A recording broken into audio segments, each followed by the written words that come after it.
Magandang araw. Ako po si Mark Lester Liragat. Ito po ang aking daily devotion ngayong February 2. Three sins of Esau and Jacob na tinalakay po ni Pastor Russell Ocampo sa 365 Daily Devotions. Ang Bible verse po ng araw ay galing sa Genesis chapter 25 verse 29 to 33. Sabi po ay, minsan si Jacob ay nagluluto ng sinabawang pulang patani. Siya namang pagdating ni Esau mula sa pangangaso, sinabi niya, gutom na ako. Bigyan mo naman ako niyang mapulang niluluto mo. At dahil dito'y tinawag siyang Edom. Sumagot si Jacob, ibigay mo muna sa akin ang iyong karapatan bilang panganay. Payag na ako, sabi ni Esau. Aanhin ko pa ang pagiging panganay kung mamamatay naman ako sa gutom. Kung gayon, sabi ni Jacob, sumumpa ka muna. Sumumpa nga si Esau at binigay kay Jacob ang karapatan ng pagiging panganay. Ang kwento ni Esau at Jacob ay sobrang relatable kahit sobrang tagal na itong naisulat. Kasi hanggang ngayon, marami pa rin sa atin na nagkakamali gaya ni Esau. Minsan, hindi dahil masama tayo, kundi dahil impulsive tayo at hindi natin pinapahalagahan ang spiritual over the temporary.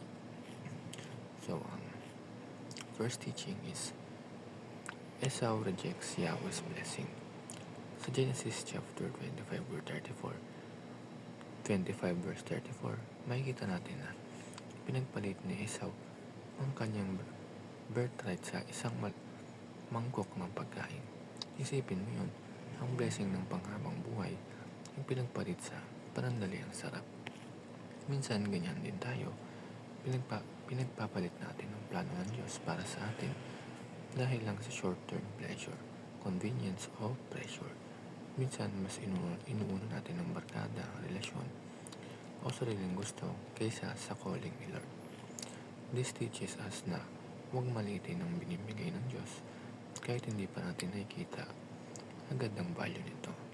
Pangalawa, Esau operates according to the flesh. Gutom si Esau, pagod siya, and instead of thinking long-term, emotional nang nag-decide para sa kanya. Ang laman ay laging nagmamadali. Gusto niya ngayon, agad, instant. Pero ang Diyos, He works in timing, patience, and faith. Kapag pinapairal natin ang flesh, galit, inggit, lust, pride, madalas napupunta tayo sa maling desisyon. Kaya reminder ito sa atin na huwag tayo magdesisyon kapag emosyonal nagdadrive, kundi hayaan natin ang spirit ang manguna.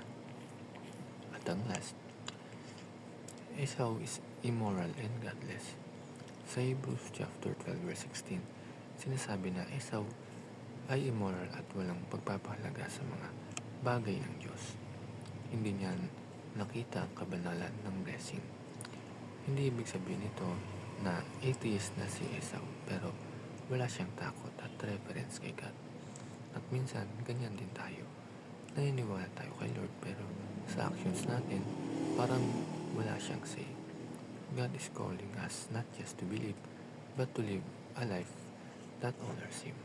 Yun lamang po.